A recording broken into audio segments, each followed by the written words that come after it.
Shalom saudaraku yang dikasihi Tuhan Yesus Kristus. Selamat pagi, salam sejahtera untuk kita semuanya. Selamat datang kembali di Renungan Rohani pagi hari ini. Semoga saudara yang terkasih dalam keadaan sehat selalu, kiranya damai dan sukacita Roh Kudus melimpah di dalam hati dan pikiran saudara saat ini. Sebelum kita mulai renungan pagi ini, marilah kita bersama-sama berdoa. Tuhan Yesus, terima kasih sudah membangunkanku pagi hari ini. Terima kasih atas penyertaan dan perlindungan Tuhan. Semua karena karunia Tuhan aku dapat bangun dengan pagi hari ini. Aku menyerahkan seluruh aktivitasku hari ini ke dalam kuasa tangan Tuhan. Jauhkanku dari yang jahat, ya Tuhan. Tuhan Yesus, tolong lindungi dan berkati aktivitasku hari ini. Tolong berkati juga keluarga dan teman-temanku, Bapa Surgawi, oleh karya Roh Kudus. Tolonglah aku untuk menjauhi segala sesuatu yang melukai hati-Mu. Ampunilah segala dosa kami, ya Tuhan. Dalam nama Tuhan Yesus, aku sudah berdoa. Amin. Sahabat saudara rohani, pembacaan ayat emas Alkitab renungan kita hari ini terambil dari 1 Tawari 28 ayat 2 sampai dengan ayat 3 dan ayat 6 sampai dengan ayat 12. Lalu berdirilah Raja Daud dan berkata, "Dengarlah, hai saudara-saudaraku dan bangsaku. Aku bermaksud hendak mendirikan rumah perhentian untuk tabut perjanjian Tuhan dan untuk tumpuan kaki Allah kita. Juga aku telah membuat persediaan untuk mendirikannya. Tetapi Allah telah berfirman kepadaku, engkau tidak akan mendirikan rumah bagi namaku, sebab engkau ini seorang prajurit dan telah menumpahkan darah. Ia telah berfirman kepadaku, Salomo, anakmu, dialah yang akan mendirikan rumahku dan pelataranku, sebab aku telah memilih dia menjadi anakku dan aku akan menjadi bapanya.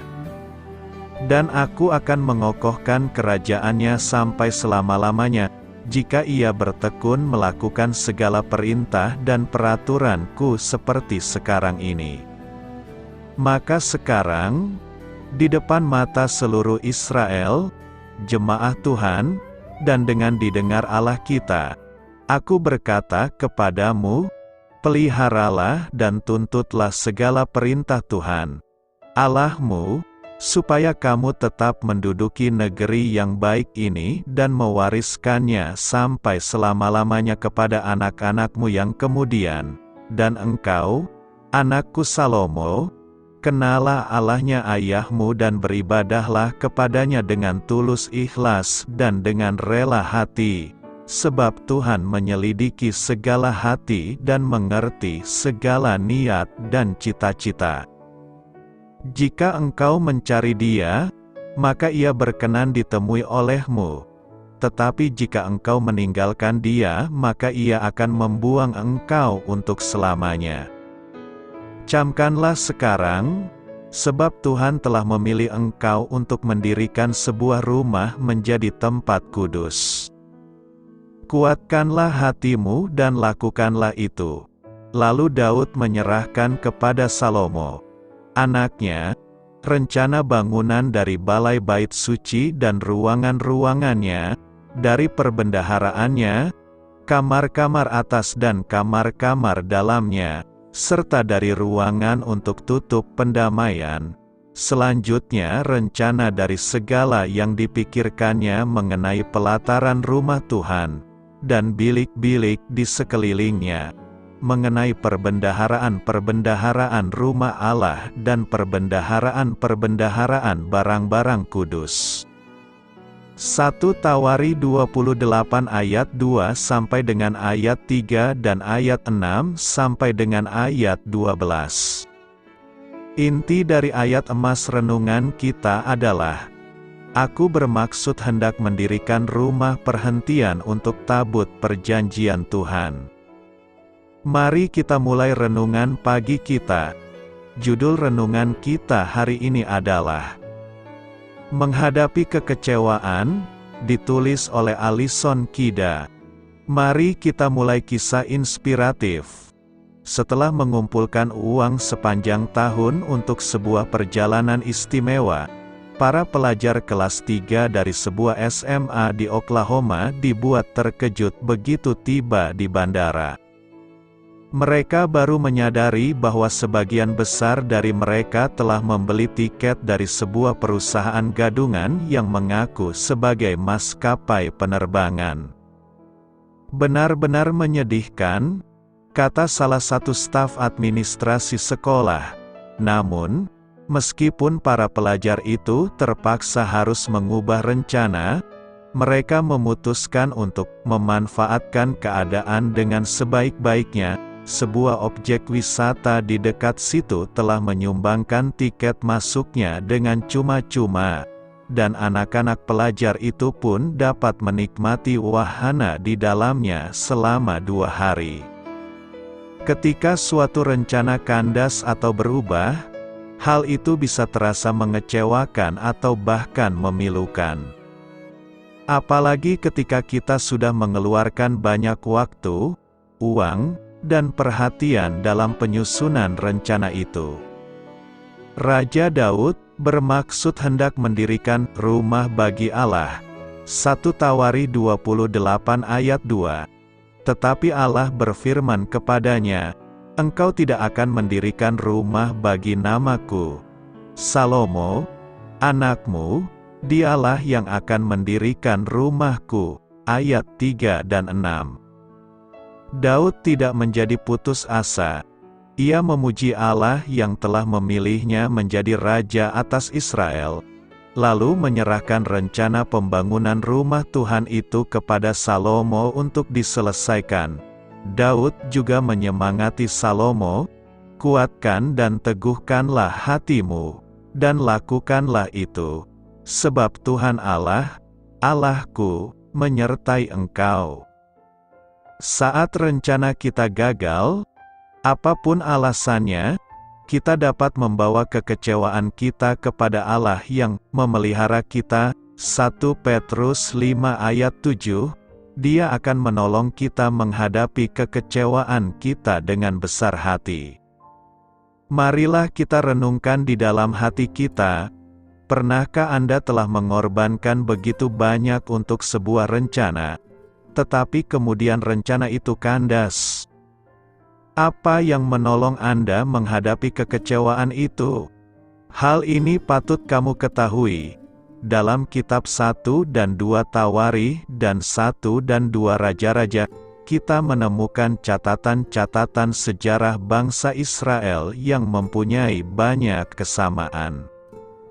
Akan tetapi, keduanya memberikan penekanan teologis yang sangat berbeda. Kitab 1 dan 2 Raja-Raja ditulis ketika bangsa Israel berada dalam pembuangan, dan tujuan utama kitab-kitab tersebut adalah menjelaskan alasan mereka mengalami pembuangan, yaitu karena dosa-dosa mereka. Oleh karena itu, 1 dan 2 Raja-Raja sangat menekankan aspek negatif dari sejarah bangsa itu. Sebaliknya, kitab 1 dan 2 Tawari, yang ditulis setelah masa pembuangan berakhir, berfokus pada aspek yang lebih positif dalam sejarah bangsa itu dengan maksud memberikan harapan baru kepada orang Israel untuk melayani Allah. Apakah tabut perjanjian itu? Allah membuat sebuah perjanjian bersyarat, dengan bangsa Israel melalui hambanya Musa. Dia menjanjikan berkat bagi mereka dan keturunannya jika mereka menaatinya. Allah juga sekaligus memperingatkan kutukan dan penghukuman, jika mereka tidak menaatinya. Sebagai tanda dari perjanjiannya, Allah memerintahkan bangsa Israel membuat sebuah kotak menurut rancangannya, untuk meletakkan 2 loh batu yang berisi 10 perintah Allah. Kotak atau peti ini disebut sebagai tabut, yang terbuat dari kayu akasia yang dilapisi emas. Tabut diletakkan di ruang Maha Kudus di dalam kemah suci di padang gurun. Kelak, tabut ini dipindahkan ke dalam bait Allah yang dibangun di Yerusalem. Peti ini dikenal sebagai tabut perjanjian. Makna yang sebenarnya dari tabut perjanjian ialah segala sesuatu yang melibatkan tutup dari tabut, yang dikenal sebagai tutup pendamaian. Istilah tutup pendamaian berasal dari bahasa Ibrani yang berarti menutup, mendamaikan, menenteramkan, membersihkan, membatalkan, atau menebus dosa. Imam besar, 1 kali dalam setahun, memasuki ruang Maha Kudus, di mana tabut ini disimpan, dan mengadakan pendamaian bagi dosa-dosanya dan dosa-dosa orang Israel. Imam memercikkan darah hewan korban pada tutup pendamaian untuk meredakan murka dan kemarahan Allah atas dosa-dosa yang telah dilakukan mereka di seluruh dunia.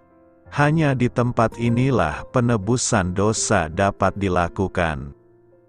Tutup pendamaian di atas tabut ialah simbol yang menandakan pengorbanan yang utama bagi semua dosa darah Kristus yang ditumpahkan di atas kayu salib untuk penebusan dosa.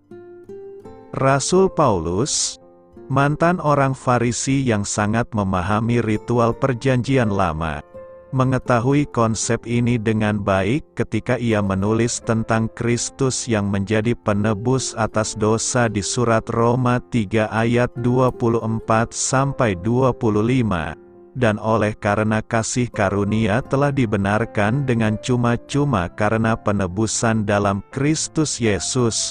Kristus Yesus telah ditentukan Allah menjadi jalan pendamaian karena iman dalam darah-Nya.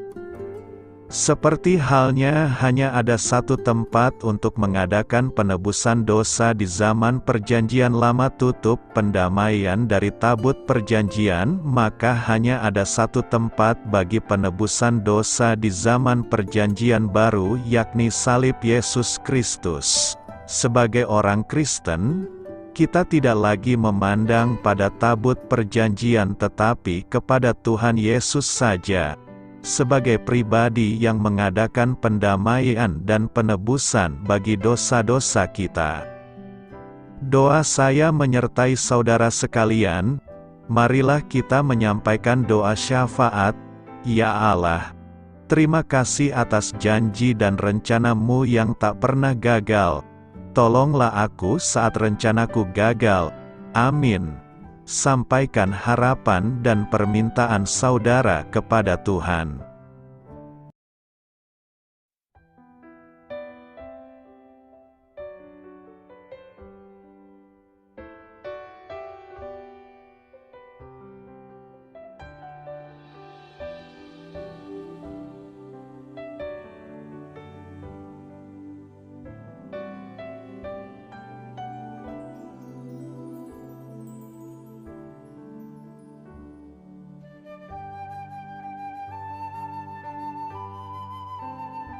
Marilah kita renungkan sahabat saudara rohani.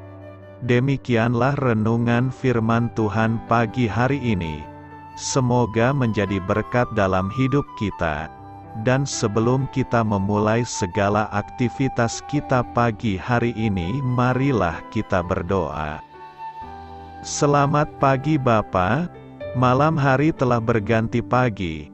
Kehidupan baru telah Engkau berikan kembali bagi kami. Bapa Surgawi, tolonglah aku menyadari kebutuhan orang lain, supaya aku dapat membagikan apa yang telah Engkau berikan kepadaku. Pada saat aku membutuhkan, Berilah aku keyakinan bahwa Engkau akan mencukupkanku, melalui orang-orang yang mengasihi-Mu, bukan karena kami pantas atau layak, namun karena kasih karunia-Mu kami boleh ada, sebagaimana kami ada di pagi hari ini. Terima kasih Tuhan, atas kesempatan baru yang telah Tuhan berikan kepada kami, untuk bisa memperbaiki diri agar kami bisa lebih layak di hadapan-Mu. Hari ini kami serahkan semua perkara dan kesulitan yang akan kami lalui ke dalam tangan-Mu. Biarkanlah kami bisa memuliakan-Mu dalam segala aktivitas yang akan kami lakukan. Amin. Biarlah firman Tuhan menjadi pengingat untuk kita semua, bahwa tuntunan dari Roh Kudus akan selalu memberi jalan keluar bagi setiap permasalahan hidup kita, dan memberi kedamaian di hati kita. Sampai jumpa di renungan pagi saudara rohani berikutnya. Kiranya Tuhan selalu memberkati saudara semua hari ini. Amin. Shalom.